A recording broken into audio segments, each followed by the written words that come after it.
الحمد للہ رب العالمین والصلاة والسلام علی سید المرسلین اما بعد فاعوذ باللہ من الشیطان الرجیم بسم اللہ الرحمن الرحیم ان اللہ وملائکتہ یصلون علی النبی یا ایہا الذین آمنوا صلوا علیہ وسلموا تسلیما اللہم صل وسلم وبارک علی سیدنا ومولانا محمد النبی الأمی الحبیب العالی القدر العظیم الجاہ وعلى آلہ واصحابہ وبارک وسلم صلاة والسلاما علیک یا سیدی یا رسول اللہ۔ نہال الدین الاتاری شاذلی قادری کی جانب سے تمام ناظرین کو السلام علیکم ورحمۃ اللہ وبرکاتہ۔ سلسلہ دو حدیث مبارکہ اور انشاءاللہ عز و جل اس حدیث پاک سے ہمیں کیا سبق ملتا ہے اور کیا عمل کرنے کا جذبہ ملتا ہے، ہم انتہائی اختصار کے ساتھ اس کو سنیں گے اور سمجھیں گے، اور ہمارا یہ سلسلہ انشاءاللہ عز و جل 20 دن تک جاری رہے گا۔ میری کوشش ہوگی کہ میں 20 دن کے اندر روزانہ 2 حدیث مبارکہ آپ کو سناؤں اور 40 حدیثیں آپ سماعت فرما لیں، اور جو 40 حدیثوں کے حوالے سے جو فضائل بیان ہوتے ہیں، آج ابتدا میں ان 40 حدیث کے حوالے سے جو علماء کرام فرماتے ہیں اور اس کی فضیلت کے حوالے سے جو حدیث پاک آئی ہے اس کو سنیں گے، اور اس کے سننے کے بعد اس کا مقصد جانیں گے، کیونکہ ہم حدیث پاک پڑھ تو لیتے ہیں، اس کے اندر کیا کیا اس کے اندر مقاصد ہیں، اور جب ہم اس طرف بڑھتے ہیں تو پھر ہمیں پتہ لگتا ہے کہ یہ حدیث مبارکہ بظاہر تو چھوٹی ہے مگر بہت کچھ بیان کر رہی ہے۔ تو آئیے علماء کرام اور مفتیان شرع متین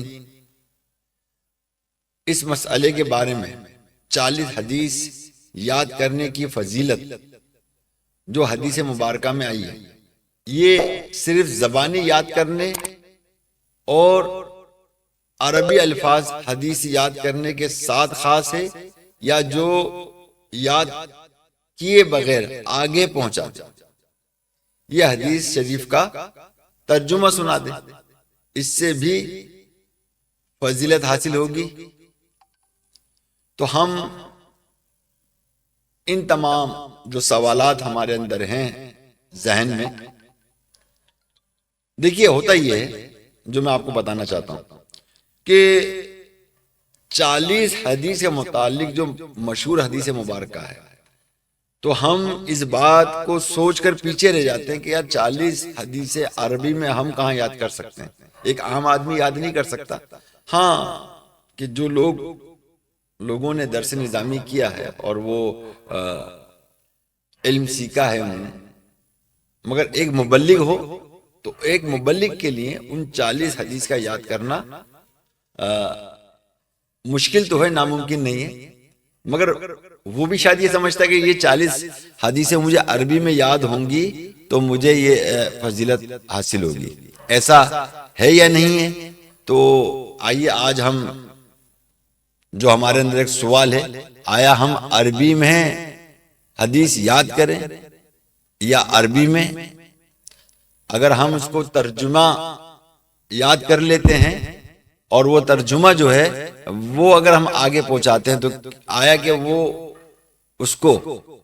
اس حدیث پاک پہنچانے کی جو فضیلت ہے وہ اس کو ملے گی یا نہیں ملے گی؟ آئیے سنتے ہیں۔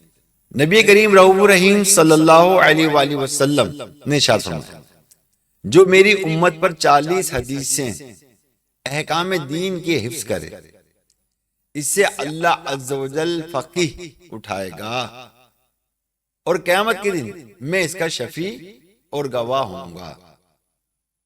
روایت میں 40 حدیثیں یاد کرنے سے متعلق جو فضیلت بیان کی گئی، یہ ظاہری معنی پر نہیں بلکہ حفظ کرنے سے مراد نقل کرنا، امت تک پہنچانا ہے۔ اگرچہ حدیث زبانی یاد ہی نہ کی ہوں، اس کی علت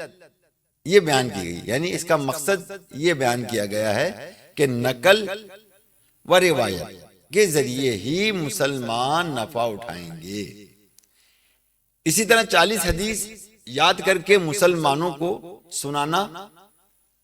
چھاپ کر ان میں تقسیم کرنا، ترجمہ یا شرح کر کے لوگوں کو سمجھانا، راویوں سے سن کر کتابی شکل میں جمع کرنا، سب ہی اس میں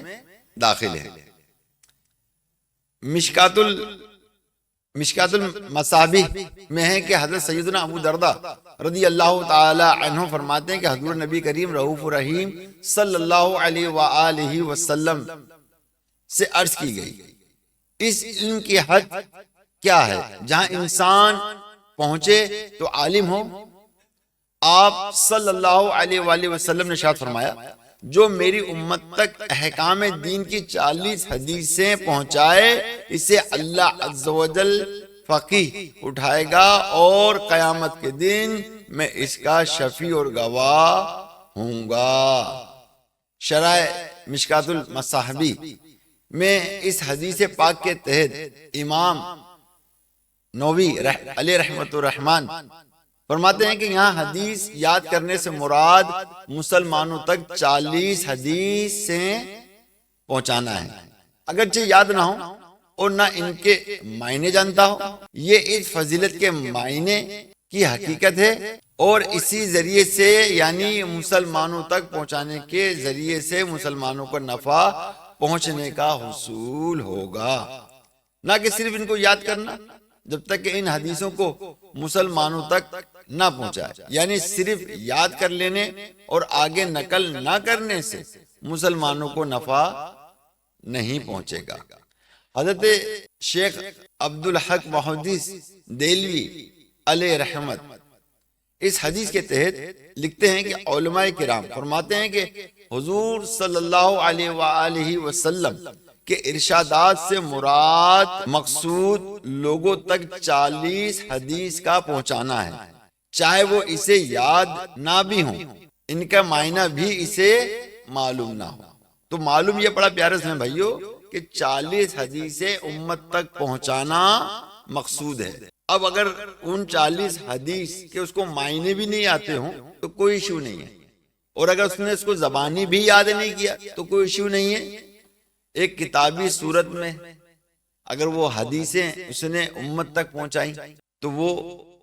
اس فضیلت میں آئے گا۔ اسی حوالے سے مفتی احمد یار خان نعیمی رحمت اللہ تعالی علیہ اس حدیث پاک کے تحت فرماتے ہیں کہ اس حدیث کے بہت پہلو ہیں۔ 40 حدیثیں یاد کر کے مسلمانوں کو سنانا، چھاپ کر ان میں تقسیم کرنا، ترجمہ یا شرح کر کے لوگوں کو سمجھانا، راویوں سے سن کر کتابی شکل میں جمع کرنا، سب ہی اس میں داخل ہیں۔ یعنی جو کسی طرح دینی مسائل کی 40 حدیثیں میری امت تک پہنچا دے تو قیامت میں اس کا حشر علماء دین کے زمرے میں ہوگا۔ سبحان اللہ۔ آپ فرماتے ہیں اور میں اس کی خصوصی شفاعت اور اس کے ایمان اور تقوی کی خصوصی گواہی دوں گا، ورنہ عمومی شفاعت اور گواہی تو ہر مسلمان کو نصیب ہوگی۔ یہ بھی ہمیں غور کرنا چاہیے اس جملے پر کہ عمومی شفاعت اور گواہی تو ہر ایک مسلمان کو مطلب یہ کہ نصیب ہوگی، مگر خاص الخاص جو بات ہوگی وہ ان کے لیے ہوں گی کہ جنہوں نے حدیث پاک کو امت تک پہنچایا۔ اسی حدیث کی بنا پر قریباً تمام محدثین نے جہاں حدیثوں کے دفتر لکھے ہیں وہاں علیحدہ 40 حدیث جسے اربعینہ کہتے ہیں، اربعینہ یعنی 40 کو کہتے ہیں، تو امام نووی اور شیخ عبدالحق محدث دہلوی رحمت اللہ تعالی علیہ کی اربعینات مشہور ہیں۔ فیض القدیر میں ہے کہ جو شخص میری سنت پر مشتمل 40 حدیثیں یاد کر کے میری امت تک پہنچائے، میں قیامت کے دن اس کو اپنی شفاعت میں داخل کروں گا۔ اگر دوسرے لوگوں تک حدیث نہ پہنچائی تو یہ فضیلت حاصل نہیں ہوگی، اگرچہ حدیث زبانی یاد کر لی ہوں، کیونکہ فضیلت کا دار و مدار جو ہے وہ امت کے نفع پر ہے، اور اگر ان تک پہنچے گا تو یہ فضیلت حاصل ہوں گی، اور اگر ان تک نہیں پہنچے گا تو پھر یہ تمام فضیلتیں حاصل نہیں ہوگی۔ تو پیارے محترم اسلام بھائیو، اس سے معلوم یہ پڑھا کہ حدیث مبارکہ کا زبانی یاد ہونا شرط نہیں ہے، شرط یہ ہے، لازم یہ ہے کہ وہ احکام دین جو اللہ کے نبی نے ارشاد فرمایا، وہ تمام احکامات 40 حدیث کی صورت میں امت تک کسی بھی حوالے سے پہنچائی جائے۔ اب اس میں تو بہت سارے حوالے میں نے بیان کر دیے کہ بھئی جمع کر لیں کتاب کے اندر، یا اس کی شرح لکھ لیں، یا پھر مطلب یہ کہ کتابی شکل اس کو دے دیں۔ اب دوسری جو موجودہ دور میں جو چیزیں ہمارے پاس ہیں اس وقت دنیا بھر میں مطلب چیزوں کو عام کرنے کے لیے، یہ ہمارا سوشل میڈیا ہے، ہمارا چینل ہے امت کا بھلا، اسی طرح اور بھی لوگوں کے دینی جو ہیں وہ چینلز ہیں جو کام کر رہے ہیں۔ تو کہنے کا مقصد ہے پیارے محترم، اس چینل کے ذریعے لاکھوں کروڑوں اربوں خربوں لوگوں تک حدیث مبارکہ پہنچ رہی ہیں۔ اور اب پہلے کا دور تو ایسا ہوا کرتا تھا کہ علم دین سیکھنے کے لیے سفر اختیار کیا کرتے تھے، لوگ دور اور دراز جایا کرتے تھے، اور آج حالت یہ ہے کہ علم جو ہے ہماری ایک موبائل کے اندر جیب میں ہوتا ہے، اگر ہم چاہیں تو سیکھیں، اب ہمارے چاہنے پر ہے۔ تو کہنے کا مقصد پیارے محترم بھائی، جس انداز میں الحمدللہ یہاں اس پلیٹ فارم سے میں نے جو نیت کی کہ 40 حدیثیں آپ تک پہنچاؤں گا میں، تو 40 حدیث کی فضیلت تو میں حاصل کر لوں گا اور آپ تک پہنچا دوں گا۔ اب آپ کا فرض کیا بنتا ہے ان 40 حدیثوں کو آگے بڑھانے کے لیے؟ تو اس کو آگے بڑھانے کے آپ اس کو دنیا بھر میں شیئر کریں۔ جب دنیا بھر میں شیئر کریں گے تو آپ بھی 40 حدیثوں کو شیئر کرنے کے حوالے سے جو اس کی فضیلت ہے وہ آپ کو عطا ہوگی۔ تو اسی طرح انشاءاللہ میں آپ کی خدمت میں حدیثیں بیان کرتا رہوں گا، اور 40 حدیثیں جو ہے وہ انشاءاللہ بیان کروں گا۔ 3 حدیثیں آج کے اس پروگرام میں نے پیش کر دی ہیں، بقیہ انشاءاللہ 2 کی میری نے نیت کی ہے، اگر کہیں 3 حدیثیں آ جائیں گی کسی ایک حوالے سے تو وہ میں بیان کر دوں گا، اور نہیں تو 2 تو میں نے رکھی ہیں تاکہ انتہائی اختصار کے ساتھ جو ہے یہ حدیث مبارکہ آپ تک پہنچے اور آپ دوسروں تک پہنچائیں۔ اب عام طور پر لوگ کہتے ہیں نا کہ آج کل لوگ جو ہے وہ بہت طویل ویڈیوز نہیں دیکھتے، شارٹ ویڈیو دیکھتے ہیں، پہلے ٹائم دیکھتے ہیں پھر ویڈیو دیکھتے ہیں۔ ایمانداری سے بتانا، جب پکچر دیکھ رہے تھے تو ٹائم دیکھ رہے تھے آپ؟ کتنے گھنٹے کی بتائیے؟ اللہ نہ کرے اگر کوئی بری چیز دیکھ رہے تھے اس میں ٹائم دیکھتے ہو آپ؟ نہیں دیکھتے نا۔ تو گویا کہ جو ہماری دل دماغ کی جو منشا ہوتی ہے اس کے حساب سے اگر کوئی چیز طویل بھی اگر ہمیں دیکھنا پڑی تو ہم دیکھتے ہیں، مگر جہاں وہ قرآن و حدیث کی باتیں آتی ہیں تو بولے شارٹ ویڈیو،